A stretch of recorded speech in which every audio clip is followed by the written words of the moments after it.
There's a strange trend in online weapon debates, pop history videos, and even some blockbuster movies, wildly inaccurate comparisons between weapons that really have no business being discussed together. Few examples are more ridiculous than when the German Kar98k, K98, somehow ends up in the same conversation as the MP40, or worse, the M16, a rifle that wouldn't even exist for another 2 decades.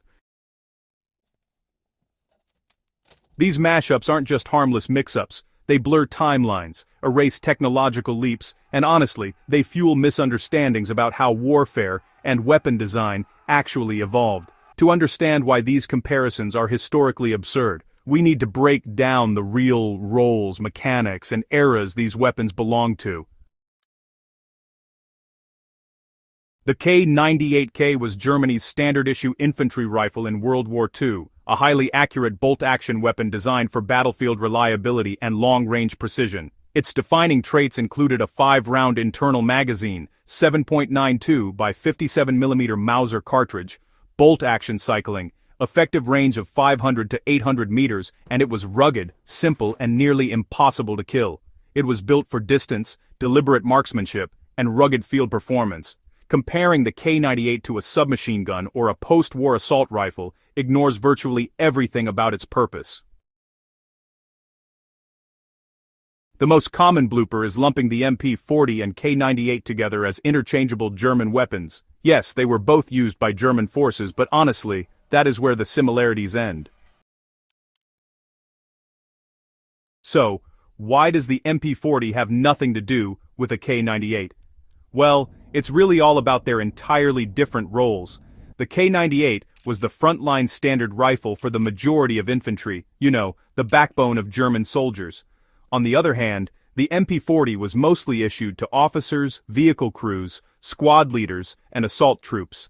The MP40 was never meant to be a general-issue infantry weapon, and honestly, it represented only a tiny fraction of German small arms during the war.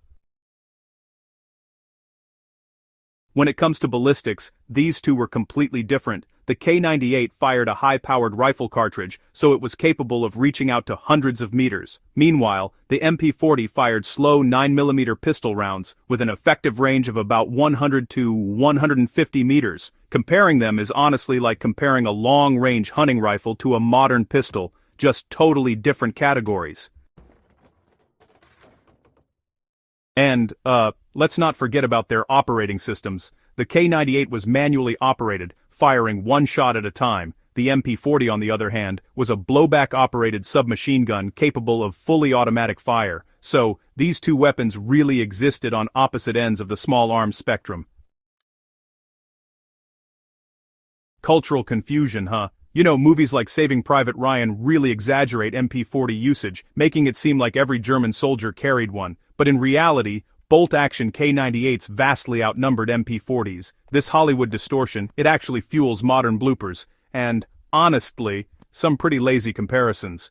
The two weapons belonged to the same army, sure, but really, they were from different worlds.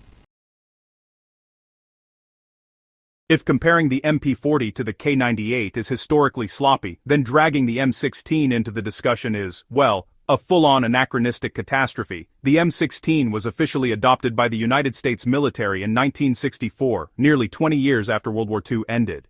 Yet, thanks to pop culture and internet debates, the M16 is often mistakenly placed next to or against World War II rifles.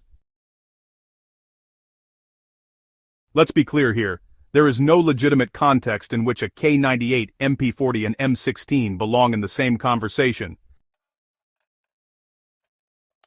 So, why is the M16 historically out of place? Well, it's because it belongs to an entirely different era. The K98 was designed way back in the 1930s, and the MP40 was fielded starting in 1940. The M16, on the other hand, came 2 decades later, during the Cold War and Vietnam. It's kind of like comparing a steam locomotive to a bullet train.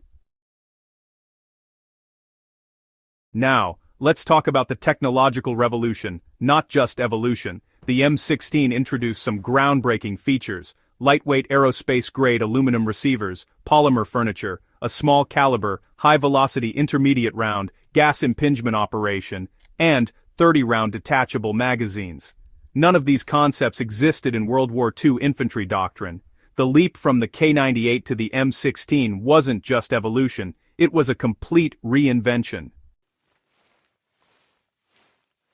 Moving on to a different combat doctrine, World War II doctrine revolved around bolt-action rifles, machine guns, and limited submachine guns, but the Cold War doctrine, it revolved around fully automatic assault rifles, mobile infantry, and counterinsurgency warfare. So, putting the K98 and M16 in the same breath kinda ignores the entire shift in how armies fought. So, weapon comparison bloopers aren't just mistakes, they're actually symptoms of how pop culture, simplifies war. Movies and games tend to blur accuracy for the sake of entertainment. I mean, games will give everyone an MP40, and movies make every rifle magically full auto. Timelines just collapse for dramatic effect. People assume all guns from the same war are comparable, but, in reality, armies use dozens of specialized firearms. The internet, honestly, just loves versus battles. K98 versus M16, who wins? These debates, ignore context and history entirely. Iconic weapons overshadow their actual roles. The MP40 is famous, the K98 is iconic, the M16 is legendary, so people subconsciously group them even when they really shouldn't. These bloopers seem harmless, but they erase real history. Understanding why the K98 existed and why the M16 is a completely different creature reveals how war shapes technology and, honestly, how technology reshapes war. The next time someone lumps a K98, MP40 and M16 together in a discussion, remember, one was a precision bolt-action rifle, one was a close-quarters submachine gun, one was a Cold War assault rifle. Historically, mechanically, doctrinally, they belong in three completely different conversations.